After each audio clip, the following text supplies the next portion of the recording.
acompañas a orar. Señor, te damos gracias por tu palabra, gracias por permitirnos abrir tu palabra también esa noche y ponemos en tus manos ese estudio, Señor. Háblanos como siempre, edifícanos, consuélanos, fortalécenos, anímanos, Señor. Te lo pedimos en el nombre de Jesús. Amén. El capítulo 12 está dentro de la segunda grande sección del libro de Ezequiel, que habla acerca de una profecía en contra de los habitantes de Judá, el pueblo de Judá, que no ha obedecido al Señor y está a punto de ser llevado en cautividad, justo antes de la tercera deportación babilónica. Y por eso es que el tono es tan como urgente, ¿no? a que respondan a Dios. Entonces estamos en esa sección del libro. Entonces probablemente se escribió esta sección adelantito del año 600. Estamos hablando de entre el año 590 y algo al año 586, que fue la tercera deportación babilónica. ¿Okay? Entonces estamos en esa sección del libro. ¿Y qué es la deportación babilónica? Porque a lo mejor tú llegas y dices, ok, estoy empezando a venir los miércoles, pero no ubico. Bueno, resulta que los judíos se portaron muy mal en la historia, ¿verdad? Entonces Dios los dejó, o sea, los abandonó a que siguieran sus caminos. Ellos no se arrepentían y Dios les dijo, pues entonces, pues si no quieren seguirme, pues denle. Entonces los babilonios los conquistaron, estaban por conquistarlos, pero los conquistaron en 3 etapas: la primera deportación, la segunda y la tercera deportación. Entonces ya habían 2 deportaciones anteriores y ya habían llevado cautivos como esclavos a varios del pueblo de los judíos, a Babilonia. Y aún así estaban diciendo, no pasa nada, ¿no? Esa era su actitud. Por eso es que en este libro de Ezequiel, en esta sección, está diciendo el Señor a través de Ezequiel, no, en verdad, va a ocurrir algo. Entonces, estamos en esa tensión del libro. Y en esta sección vamos a ver 3 partes. Número 1, el destierro. Número 2, el despojo. Y número 3, el desengaño. Y vamos a comenzar a leer el verso 1 del capítulo 12 para entrar en el tema, ¿no? Dice así: Vino a mí palabra de Jehová diciendo: Hijo de hombre, tú habitas en medio de casa rebelde, los cuales tienen ojos para ver y no ven, tienen oídos para oír y no oyen, porque son casa rebelde. Por tanto tú, hijo de hombre, prepárate en seres de marcha y parte de día delante de sus ojos, y te pasarás de tu lugar a otro lugar a vista de ellos, por si tal vez atienden, porque son casa rebelde. Y sacarás tus enseres de día delante de sus ojos, como enseres de cautiverio, mas tú saldrás por la tarde a vista de ellos, como quien sale en cautiverio. Delante de sus ojos te abrirás paso por entre la pared, y saldrás por ella. Delante de sus ojos los llevarás sobre tus hombros. De noche los sacarás, cubrirás tu rostro y no mirarás la tierra, porque por señal te he dado a la casa de Israel. Verso 7. Y yo hice así como me fue mandado. Saqué mis enseres de día como enseres de cautiverio, y a la tarde me abrí paso por entre la pared con mi propia mano.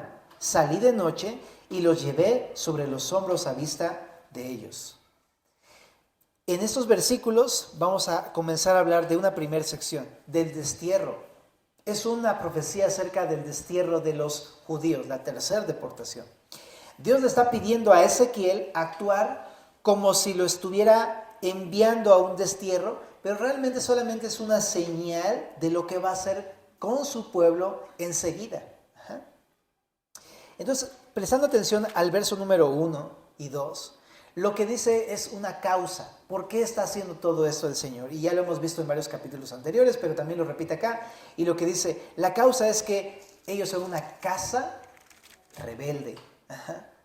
Esta frase es una de las frases muy poco escritas en el libro de los profetas, pero así le llama a los judíos, una casa rebelde. Está muy interesante porque una casa, ¿qué es si no es un lugar para que tú habites, ¿verdad? Es tu casa, por eso es tu casa, ¿no? Ahí vives, ahí te estableciste y ahí llegas a dormir y ahí te preparas tu desayuno, etc. Ahí es tu vida, es tu casa. Pero es muy interesante que le llame así al pueblo de Judá. Y esto nos ayuda a entender algo, que Dios había elegido a los judíos como su habitación. Y eso lo vemos en Jerusalén. De hecho, Dios habitaba entre los judíos. Y no solamente en esa época, donde ya había un templo y estaba el templo de Jerusalén ahí en medio de todo el pueblo judío. Literalmente Dios habitaba ahí.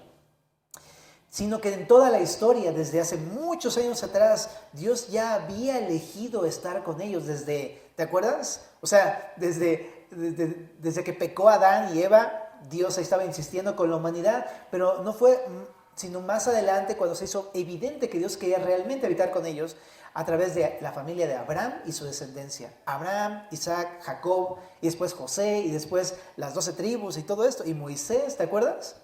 Todo esto. Pero cómo Dios quiso estar con ellos. Por eso le llama al pueblo, a su pueblo judío, la casa de Israel, un lugar donde habitar. Pero ahora, ya hemos hablado de esto, y perdón, pero ya me dio frío, pero no quería estar en la casa como un huésped, ¿te acuerdas? Si estuviste en ocasiones anteriores en este estudio, ¿te recuerdas que dijimos que quería estar en la casa, pero como el amo y señor de la casa? Y él quería ser el dueño de ese hogar. E incluso hablamos de este como escrito de Bunyan, ¿te acuerdas? Que lo mencionamos en alguna ocasión anterior aquí en las prédicas, si no escúchate la serie de Ezequiel. Pero se llama Mi corazón, una casa para Cristo, ¿no? Cómo Dios quería realmente, o sea, ser el Señor y amo de su pueblo, ¿no? Y no que Él fuera un huésped, sino más bien Él ser el dueño y amo de su pueblo y que ellos fueran sus huéspedes y los iba a recibir y los iba a hacer formar parte de su familia. Ese es Dios con su pueblo. Pero ¿qué pasó? Aquí en esta sección ya no le llama a esta casa solamente así, su casa, sino le llama una casa rebelde, porque pasó algo. Resulta que son rebeldes porque ya no quieren que el Señor sea el amo y dueño de ellos. Son una casa rebelde. Esa palabra rebelde no solamente la escuchas en Televisa, ¿verdad? Sino que también es una palabra que denota muchas cosas muy importantes. Es una persona desobediente. Esa es la palabra rebelde. Es una palabra que significa que se levanta en contra de alguien, se rebela. También significa que no se deja gobernar por alguien, o que se opone, o que pone resistencia a algo, a alguien. Esa es la palabra rebelde. Y le está diciendo a su casa, a los judíos: ustedes son un pueblo que no obedece. Es un pueblo que se levanta en contra de mí, que no se deja que yo lo gobierne y que pone en resistencia cada vez que yo les hablo. Es que interesante que le llame así a su propio pueblo así, pero es que eso se volvieron. Y en la historia lo ves, como cada vez que quería gobernar a través de un rey o de un juez incluso, siempre se levantaban y desobedecían y no hacían caso. Entonces, por eso le llama la casa rebelde, ¿no? Qué fuerte, ¿verdad? Y también les dice: hey, ¿tienen ojos y no ven? ¿Tienen oídos y no oyen? Y tú dirías, como que no está muy redundante eso, ¿no? O sea, yo creo que para una persona que lee eso por primera vez dice, está redundando. O sea, obviamente que ve, o sea, si tiene ojos, pues ve, si tiene oídos, pues escucha. Pero eso es lo interesante que dice Dios. Es que eso es lo paradójico. Que yo les di ojos para que me conocieran, les di oídos para que escucharan mi voz. Pero aún teniendo eso, teniendo la capacidad de hacerlo, ¿saben qué? No quieren. Tienen ojos, tienen oídos. O sea, es como si de repente dijéramos, es que ven la palabra, la leen, escuchan la palabra, la entienden, pero no quieren recibir lo que Dios les dice. Simplemente es una cuestión de una actitud que están demostrando ellos. Entonces, Dios les va a mandar una señal a través de este profeta Ezequiel. Pobre Ezequiel, la verdad, cada vez que leemos a Ezequiel es como, neta, híjole. Y yo pensé que a mí me iba difícil, ¿no? Pero no, Ezequiel sí está bien rudo. Y le dice a Ezequiel, mira, vas a hacer algo. Vas a agarrar tus cosas, tus enseres, te los vas a echar a tus hombros y vas a salir, ¿no? Vas a partir como si hubiera sido desterrado de la ciudad. En aquel tiempo, cuando desterraban a alguien, pues salían así, generalmente, ¿no? Con pocas cosas y huyendo, ¿no? Y esta señal significaba algo para el pueblo. Significaba que el príncipe ¿no?, de este pueblo iba a hacer algo más adelante. Este príncipe y la casa de Israel iban a salir en destierro, iban a ser desterrados. Ok, esto vamos a leerlo en el verso número 8, si me acompañas para allá. Dice ahí: y vino a mí palabra de Jehová por la mañana, diciendo: hijo de hombre, ¿no te ha dicho la casa de Israel, aquella casa rebelde que haces? Diles, así ha dicho Jehová el Señor. Esta profecía se refiere al príncipe de Jerusalén, en Jerusalén, y a toda la casa de Israel que está en medio de ella. Diles, yo soy vuestra señal. Como yo hice, así será con vosotros. Partiréis al destierro en cautividad. Y al príncipe que está en medio de ellos llevarán a cuestas de noche y saldrán por la pared, abrirán paso para sacarlo por ella. Cubrirá su rostro para no ver con sus ojos la tierra. Mas yo extenderé mi red sobre él y caerá preso en mi trampa y haré llevarlo a Babilonia, a tierra de caldeos, pero no la verá y allí morirá. Y a todos los que estuvieren alrededor de él para ayudarle y a todas sus tropas esparciré a todos los vientos y desenvainaré espada en pos de ellos. Y sabrán que yo soy Jehová cuando los esparciere entre las naciones y los dispersare por la tierra. Y haré que unos pocos de ellos escapen de la espada, del hambre y de la peste, para que cuenten todas sus abominaciones entre las naciones donde llegaren. Y sabrán que yo soy Jehová. Aquí Dios empieza a explicar el significado de las señales que va a hacer el profeta Ezequiel. Pero te decía, la primera es, iba a salir como desterrado, y esto significa que así, de esa misma manera, todo el pueblo judío y el príncipe de los judíos iban a salir desterrados. Ahora, ¿quién es el príncipe de los judíos? Bueno, este príncipe de los judíos está hablando de un rey. Este rey se llama Sedequías. Lo lees en el capítulo 25 de Segundo de Reyes. Es en la parte final de la historia del pueblo de Israel. Y ahí está este hombre Sedequías. Es de los últimos reyes, ¿verdad? Y esta profecía anuncia que ese hombre más adelante, muy pocos años más adelante, va a ser desterrado con su pueblo. ¿Ok? Y sucedió. O sea, lo puedes leer en casita ahí en el capítulo 25 cómo fue desterrado. De hecho, ahorita vamos a echarle un ojito a unos versículos solamente, ¿va? Pero hay otra señal que iba a hacer Ezequiel. También él va a llevar sus enseres sobre sus hombros, va a tratar de escapar por la tarde, y dice ahí, tiene que hacer un muro, rascarlo, abrir un muro y escapar por ese muro. Obviamente no está hablando del muro de Jerusalén, porque el muro de Jerusalén está hecho de piedra. Se está hablando del muro de su casa, donde habitaba Ezequiel. Y las casas eran generalmente como de adobe, que con el sol se cocía y se hacía como un ladrillo, ¿no? Tú conoces esas casas, todavía existen algunas, ¿verdad? Pero él con sus propias manos lo hizo, escarbó, se abrió paso ahí entre la pared de su casa y salió por ahí. Y aparte tenía que llevar el rostro cubierto. Es una señal interesante también la que le manda Ezequiel. ¿Pero qué significaba esa señal que estaba haciendo Ezequiel? Bueno, aquí lo explica Dios, ¿verdad? Y lo que dice es que el rey Sedequías trataría de escapar a través del muro de Jerusalén. ¡Wow! Está muy interesante porque en la historia sucedió más adelante. Resulta que en la tercera deportación hicieron un sitio contra Jerusalén, ¿no? Un sitio en el cual cerraron todas las puertas, no dejaban ni entrar ni salir a nadie de Jerusalén, y duró 2 años el sitio de Jerusalén y fue terrible. Imagínate quedarte sin comida, sin agua, 2 años, no hombre. Y había peste, había hambre, había de todo ahí adentro. Entonces este hombre intentó escapar, el rey de Judá, Sedequías, intentó escapar por el muro de Jerusalén, pero qué interesante, porque aunque llevó sus enseres y todo ahí cargando, cubriendo su rostro incluso para que nadie lo viera, Dios se encargaría de que fuera descubierto. Y ahí en 2 de Reyes 25 y también en un pasaje que está en Jeremías, capítulo 52, verso 11, ahí también se detalla cómo lo cachan, lo llevan cautivo a Babilonia. Y creo que ahorita es el momento de ir a ese par de pasajes. ¿Por qué no me acompañas a 2 de Reyes 25, verso número 7?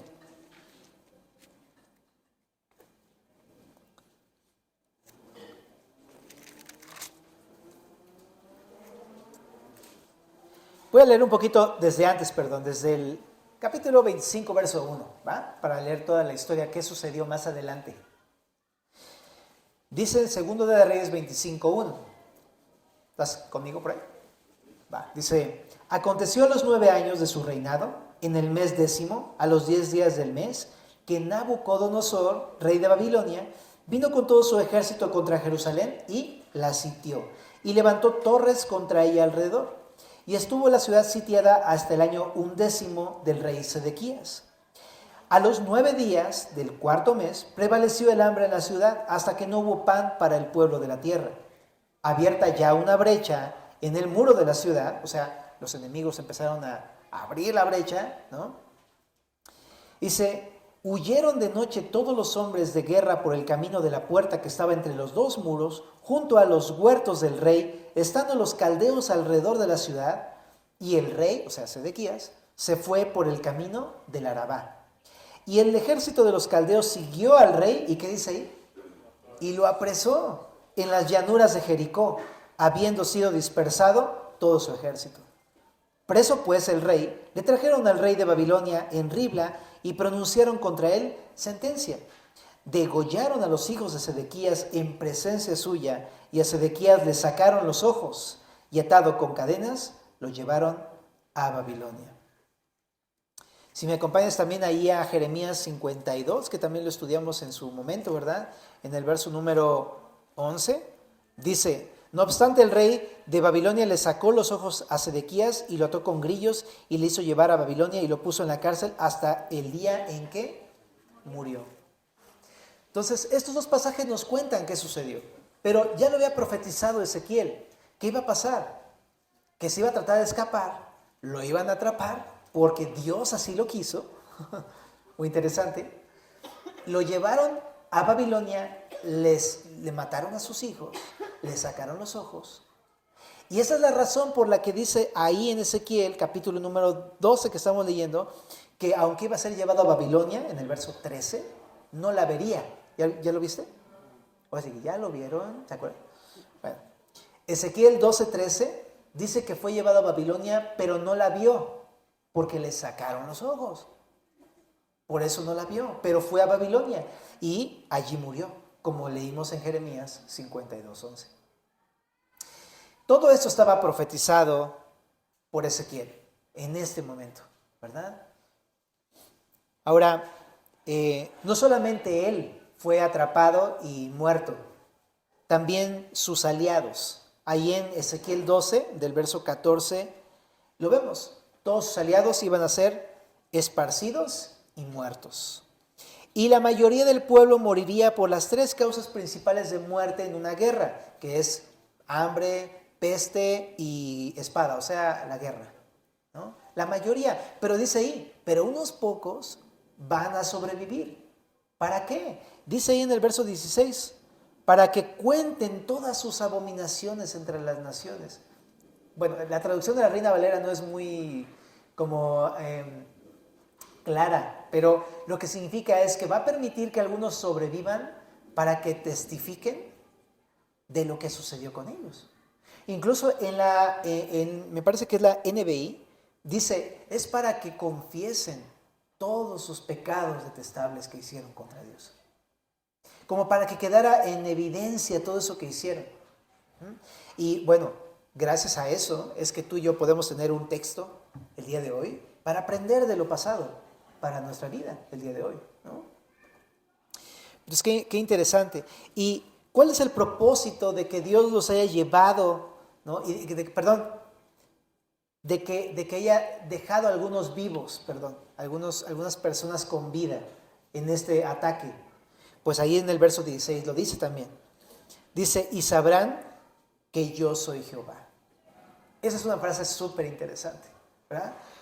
Lo que está diciendo es que el propósito de Dios no era destruir a su pueblo, sino más bien de que conocieran verdaderamente a su Dios. Porque como dice Job, de a oídas lo puedes conocer, pero no es lo mismo oírlo de oídas que verdaderamente conocerlo. Y eso es lo que quería Dios, para que sepan que yo soy Jehová. Entonces, por eso sobrevivieron algunos y testificaron. Bueno, Pero ¿qué podemos aprender de todo este primer bloque de versículos?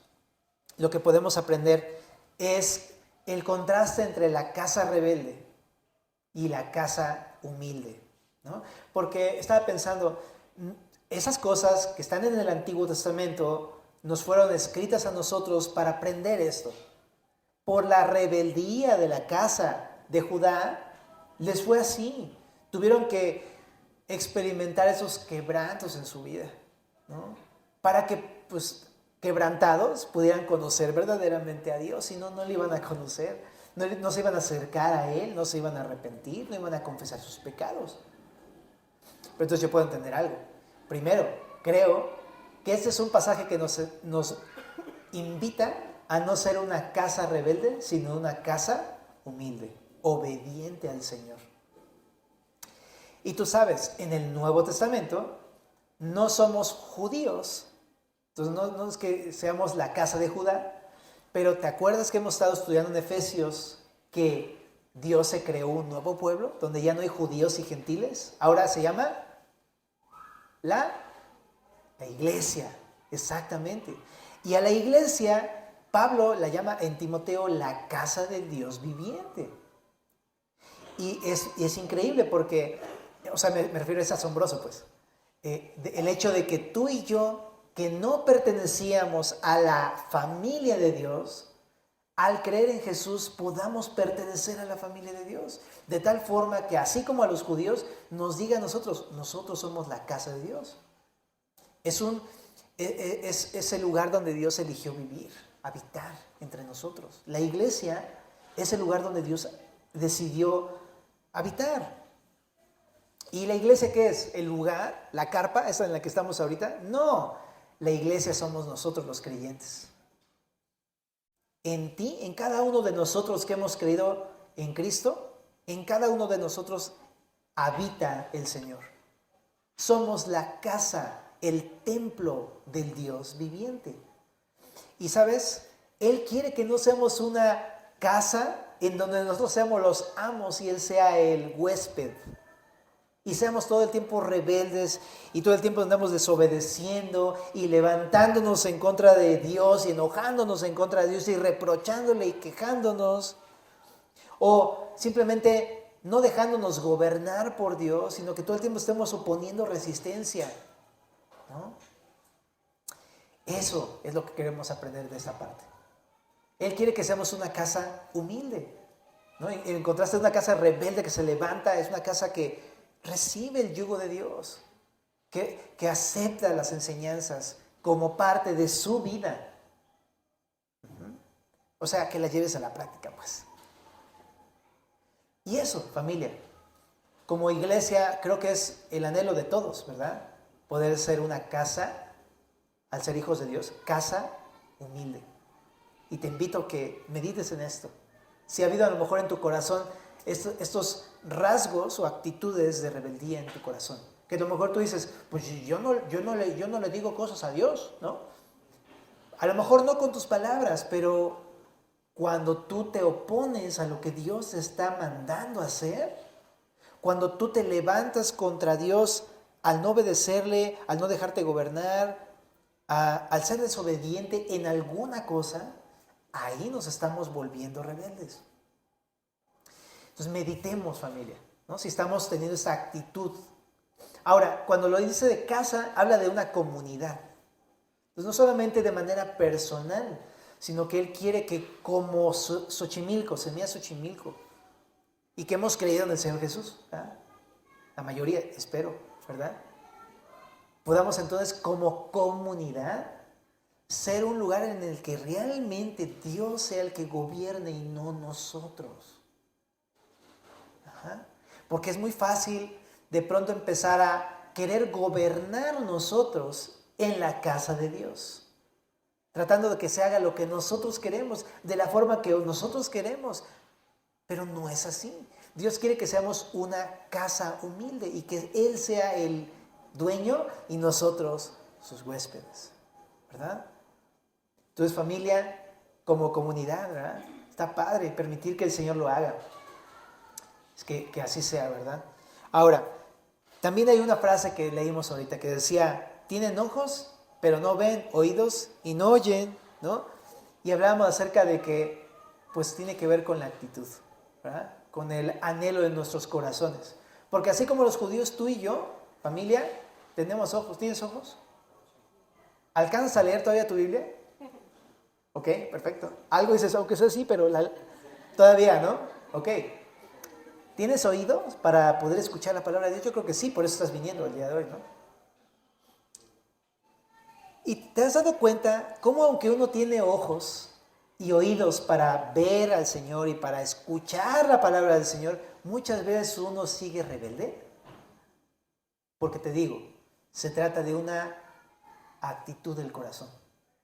Uno puede tener ojos y oídos, escuchar y ver y entender y decir, sí, estoy de acuerdo. No, eso dice la Biblia. Perfecto, sí, estoy de acuerdo. Hasta te encuentras a alguien que se porta así medio mal y todo rebelde y vas y le dices de cosas, ¿no? Porque como dice 1 de Juan, capítulo número 5, se la dices, ¿no? Pero el punto es, pero el asunto es, yo, si tengo ojos y oídos, yo estoy siendo rebelde a Dios, ¿no? Y se trata de algo que es interno. Uno puede tener ojos y oídos, pero el querer, ese lo da Dios. Es un regalo que Dios da. Y me recordó a Filipenses capítulo número 2. O sea, tú y yo podemos tener ojos y oídos y entender y decir sí, pero el deseo de obedecerlo, el deseo de ser humildes, una casa humilde, ese lo da Dios. Filipenses 2:13 dice, porque Dios da el querer como el hacer por su buena voluntad. Porque Dios es el que... A ver, te lo voy a leer porque... Filipenses 2:13, ¿no? Dice, Dios es el que en vosotros produce el querer como el hacer por su buena voluntad. Entonces, qué interesante, ¿verdad? Porque te digo, o sea, el anhelo, ese si lo da Dios, entonces lo que yo tengo que hacer es clamar a Dios para que ponga en mí ese deseo. Yo ya sé que puedo ver, yo ya sé que puedo escuchar, pero no tengo el deseo de obedecerlo si Él no me lo regala.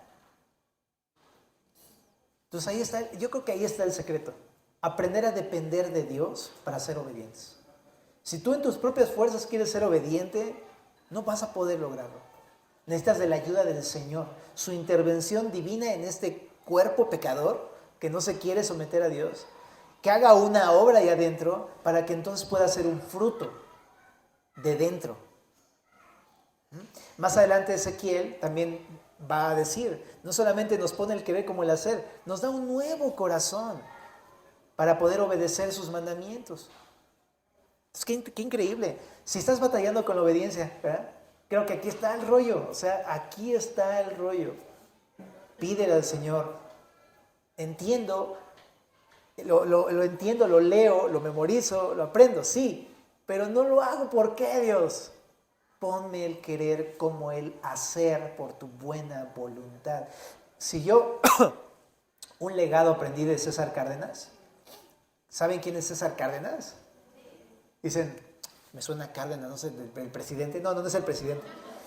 Pero teníamos un querido pastor, César Cárdenas, que estuvo muchos años pastoreando el ministerio de adolescentes allá en San Antonio. Y papá de Itzel, la esposa del pastor Raúl Garduño, de allá que estaba en Santa Mónica, pero ya se fue a Tijuana. Pero en verdad, todo el tiempo, yo cada vez que platicaba con él, me le repetía ese versículo como 5 veces. Yo creo que porque veía que soy una persona un poco, o no sé si todavía lo sea, pero en aquel tiempo del instituto, demasiado como en mis fuerzas, como yo voy a obedecer a Dios, ¿no? Como ese tipo de actitudes, como, no, ¿saben qué? O sea, todos somos impíos porque este es el camino, ¿no? O sea, como esa actitud, un poquito, bueno, no sé cómo ahí mi familia me va a poder recordar mejor, pero un poco así, como yo puedo hacerlo, lo puedo lograr. Pero con el paso de los años, querida familia, y no estás tú para saberlo y ni yo para contarlo, pero creo que te lo tengo que decir, Dios me fue llevando contra la pared una y otra vez. Y empecé a fracasar en aquello que yo decía, yo sí puedo, yo sí puedo, yo sí puedo. ¿Te ha pasado eso? Y de repente es como, ¿qué onda? ¿No? Pero si todo estaba tan bien, ¿por qué de pronto todo empieza a salirme mal? ¿Por qué empiezo a desobedecer en todo? Y no entendía. Y el pastor me decía, Pues es que Dios es el que pone el querer como el hacer, Josué. Todo el tiempo me decías, ¿sabes? Y yo, sí, o sea, sí, ya me sé ese versículo, ¿no? Y de repente decía, ok, bueno, lo voy a meditar nada más porque es el pastor César, ¿no? Va, ya lo meditaba y decía, pero no estoy haciendo eso. Pero no, después de un tiempo me di cuenta, no, sí estoy haciendo eso. Estoy tratando de obedecer en mis fuerzas y no llego a ningún lado. Incluso cuando me casé, mi esposa tiene muchos más años de cristiana y me sorprendía porque ya te voy a balconear, ahora vino, mira, por ahí anda.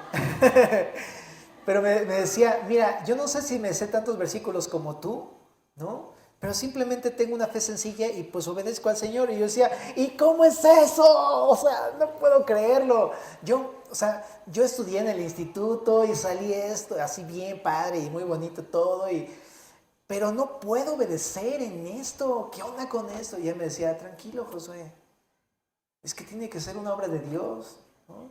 Y yo, ¿cómo? Entonces no soy salvo. Y bueno, me friqueaba horrible. Y no es eso. Si hemos creído en Cristo somos salvos, familia, o sea. Pero el punto es que no podemos obedecer sin la intervención de Dios. Y necesitamos entenderlo. Es así de simple, familia. Y es una cosa que te vas a topar a lo largo de tus años, tengas 10, 20, 30, 50 años en Cristo. Es simplemente aprender a aceptar el hecho de que Dios produce en nosotros el querer como el hacer por su buena voluntad. ¿Va? Entonces dependamos del Señor para hacer una casa humilde, ¿no? De lo contrario vamos a hacer otra cosa aunque queramos ser humildes, ¿verdad? Otra cosa que podemos aprender de esto es que cuando nos obstinamos en la rebeldía, ¿no? Y no dependemos de Dios, Dios podría permitir que el pecado, como Babilonia, nos destierre, nos esclavice, nos lleve cautivos, nos deje ciegos y al final nos mate. Si nosotros no aprendemos a humillarnos delante del Señor, reconocer que nosotros no podemos, ¿no? Y no venimos al Señor, tarde o temprano va a pasar eso. Si tú alguna vez has sufrido los estragos del pecado en tu vida, y yo creo que a lo mejor, no sé si estoy equivocado, pero creo que todos pasamos por algo así, en algún momento de nuestras vidas, que le das chance a un pecado y de repente ese pecado, ¿sabes qué? Ya te despojó de esa tierra donde fluía leche y miel, que estaba todo tan pleno y de repente es como un desierto en tu vida. Y dices, ¿qué onda? Y de repente no solamente eso, te esclaviza y ya no puedes salir de ahí. Y no solamente eso, te deja ciego a tal punto que dices, ¿yo estoy bien? Si yo estoy bien, yo vengo a la congregación, yo hago mi devocional, yo me suelo decir, yo acabé en Navegantes y todo eso, ¿no? Y piensas que estás bien, cuando es evidente que estás mal, pero te deja ciego y eventualmente te mata. Es decir, no físicamente, meramente, pero sí te terminas alejando del Señor. Eso hace el pecado, pero lo loco es que Dios permite que una persona sea arrastrada por el pecado. Eso es lo loco. ¿Por qué? ¿Porque Dios no es bueno? No. Simplemente porque Él ya ha hecho todo lo posible para que nosotros nos arrepintamos, pero no queremos. Te decía, la culpa no es de Dios. Nosotros tenemos ojos y tenemos oídos y no lo queremos oír y no lo queremos ver. Ahí está el problema. Entonces por eso creo que es importante entender que a veces Dios permite las cosas. Pero no tenemos que tener miedo si desde el principio nosotros estamos oyendo al Señor, obedeciendo al Señor, buscándolo para decirle, ¿sabes qué, Señor? No puedo, ayúdame. Y buscándolo de todo corazón. No te tienes que preocupar por esto si estás de entrada con una actitud de querer, porque Dios te puso el querer, y de hacer, porque Dios te puso el hacer. Es que búscalo, familia. Ahora, ¿qué pasa si yo soy de estos que a lo mejor dices, yo ya vi caer a varios y a mí me ha dejado vivo y yo estoy feliz en mi pecado, pero déjame decirte una cosa, si te ha dejado vivo, a pesar de todas las cosas malas que has hecho y sigues haciendo y no quieres arrepentirte, si te ha dejado vivo es para que confieses tu pecado. Te ha dado una oportunidad única que no se le da a cualquiera, para que lo confieses y testifiques que verdaderamente Dios es Dios. Para que, como dice ahí, reconozcas que realmente el Señor es el Señor y que puedas someterte al Señor. ¿Me explico? Para que conozcas verdaderamente al Señor, para que reconozcas que Él verdaderamente es Dios sobre todas las cosas y es Dios sobre tu vida. Y si no lo hacemos voluntariamente, como decía Jesús, de todas maneras al final todas las rodillas se doblará delante de su presencia, ¿no? Pero como creyentes lo podemos hacer de manera voluntaria el día de hoy. Bueno, entonces vamos a la siguiente parte, familia. En el verso 17 dice, vamos con el despojo. Vimos el destierro, ahora vamos con el despojo. Vino mi palabra de Jehová, diciendo, hijo de hombre, come tu pan con temblor y bebe tu agua con estremecimiento y con ansiedad. Y di al pueblo de la tierra, así ha dicho Jehová el Señor sobre los moradores de Jerusalén y sobre la tierra de Israel. Su pan comerán con temor y con espanto beberán su agua, porque su tierra será despojada ¿de qué? De su plenitud, por la maldad de todos los que en ella moran, y las ciudades habitadas quedarán desiertas, y la tierra será asolada, y sabréis que yo soy Jehová. Entonces, Dios le pide a Ezequiel en esa sección que haga otra señal, la del verso 18, ¿verdad? Y para anunciar que Jerusalén va a ser despojada de su plenitud. Entonces, qué interesante porque Jerusalén, es Jerusalén, o sea, es la tierra donde fluye leche y miel. Cuando llegaron los judíos a esta ciudad y que Dios se les había prometido, les decía eso. Ahí no gotea la miel, hijo. Ahí fluye, ahí no gotea la leche, ahí fluye la leche. O sea, había ganado, pastos, cosecha, había abundancia, era una tierra plena. Y cuando llegó Josué, ¿te acuerdas? Mandaron a los espías y llegaron con unos racimos de uva, que ya quisiéramos uno de esos ver ahorita, así enormes y todo.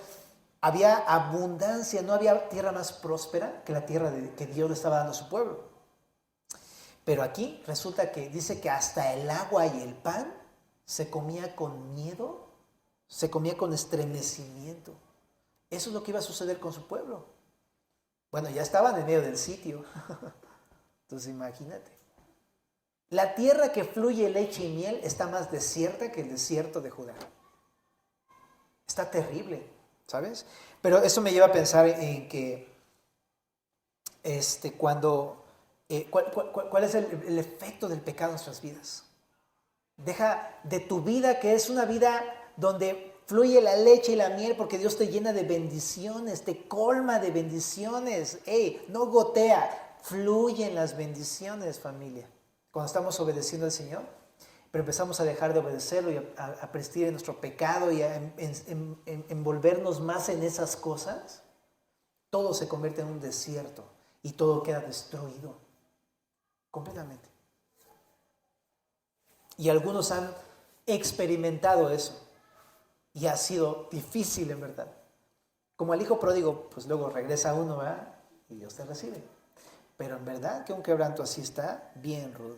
¿Y cuál es la razón? Ahí dice, la maldad de todos los que en ella moran, en el verso 19.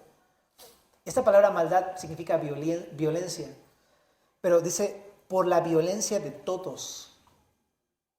Me recuerda mucho a Sodoma y Gomorra, donde de plano no había, nada más, no había uno justo, ¿verdad? ¿Te acuerdas?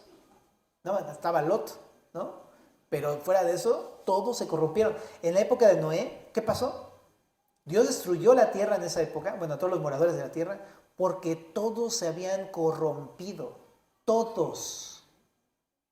Está muy interesante. ¿Es neta eso pasa? No, todavía hay gente buena. Nah, buena según sus propios criterios, pero no buena según Dios. Según Dios, todos nos hemos corrompido. Y no un poquito. Nos hemos llenado de corrupción. Estamos llenos.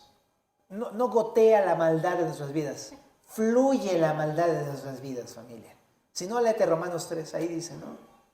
Veneno de áspides ahí debajo de sus labios. O sea, pulula el mal en nosotros, familia. Es cuando, ¿sabes? El pecado, cuando nos atrapa, hace eso. Empieza por un poquito y de repente te invade y estás totalmente lleno de pecado. Y esa es la razón por la que luego el Señor corrige.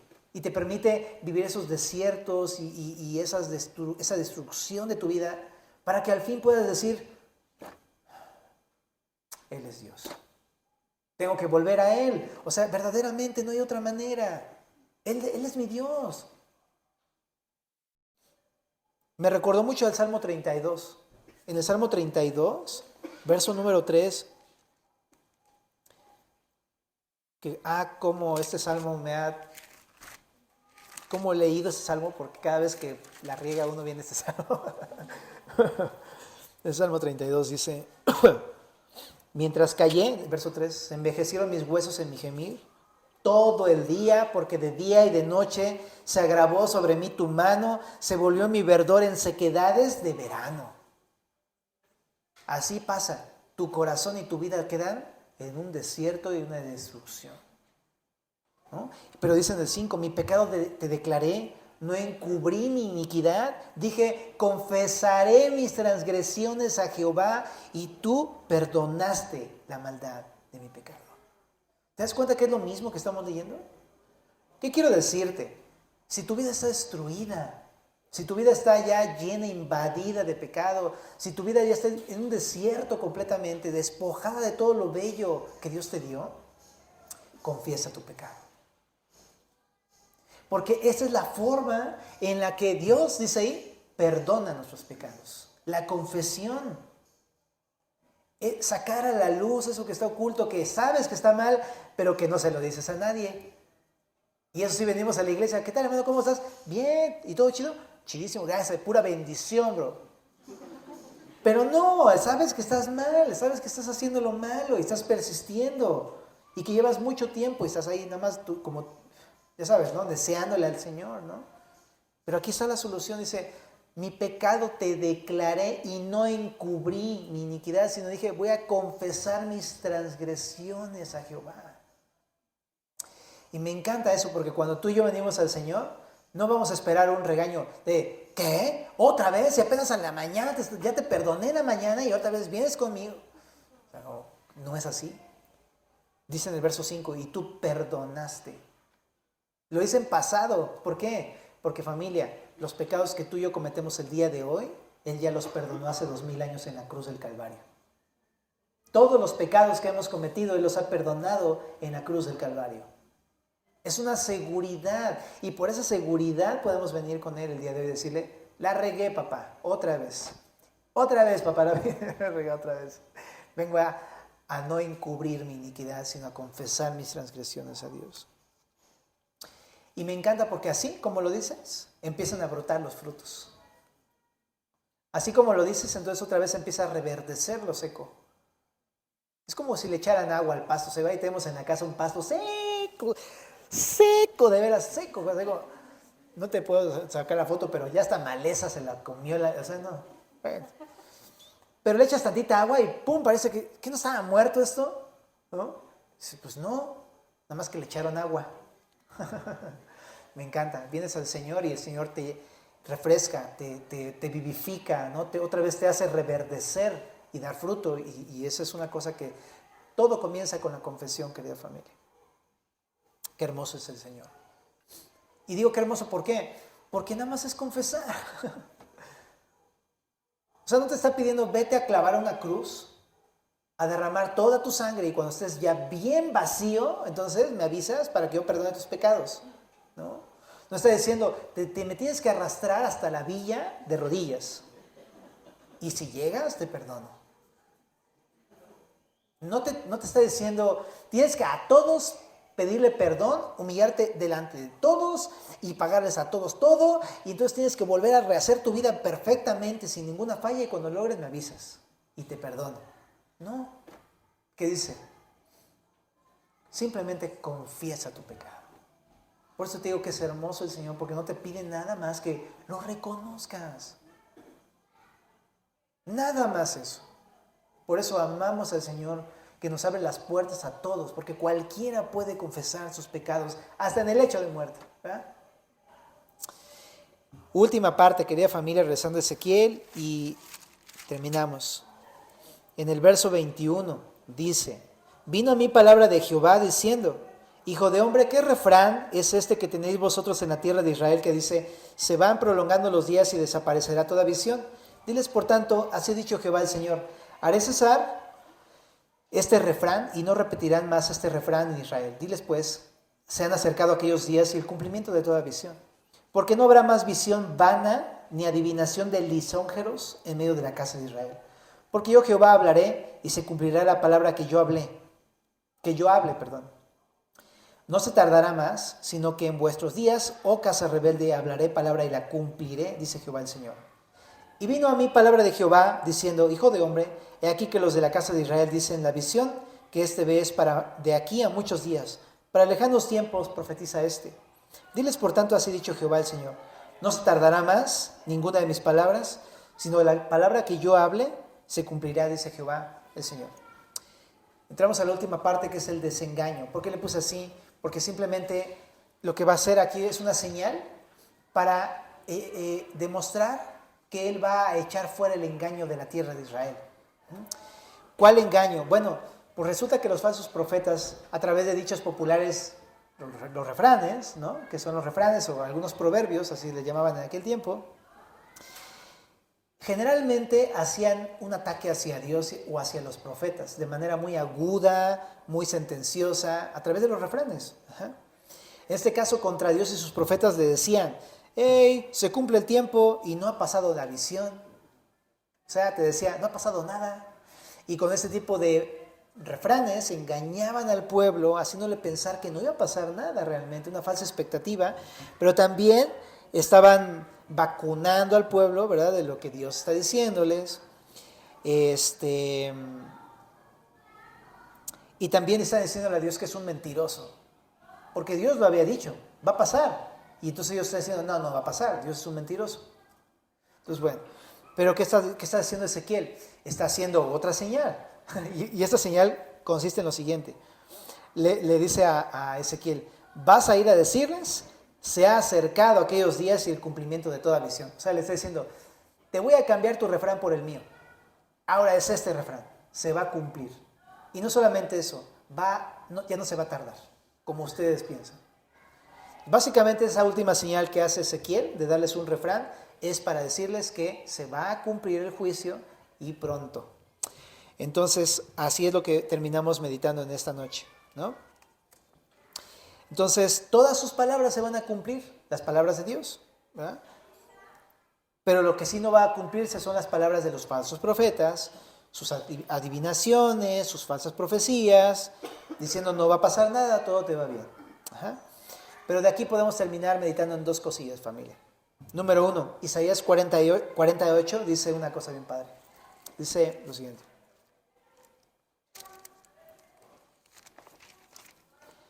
Sécase la hierba, marchítase la flor, mas la palabra del Dios nuestro permanece para siempre. O sea, muchos dicen, no va a haber juicio, es que no va a pasar nada. O sea, tranquilo, ¿no? Donde abunda el pecado, sobreabunda la gracia, pero lo dicen nada más como un pretexto para que uno pueda seguir pecando, ¿me explico? Y a través de ese tipo de cosas, no, tú dale, o sea, no hay problema. Pero ¿sabes qué? Son solamente palabras lisonjeras. Solamente son engaños, te va a ir bien. Pero no, lo que la palabra sí dice es, no, en verdad, el pecado mata, el pecado sí destruye. Y el juicio de Dios es real. Eso, familia. Pero también hay una cosa también que me encanta. Porque dentro de todas las promesas que leímos es que si confías tus pecados, Él es fiel y justo para perdonar tus pecados, mis pecados, y limpiarnos de toda maldad. Eso también es cierto, ¿no?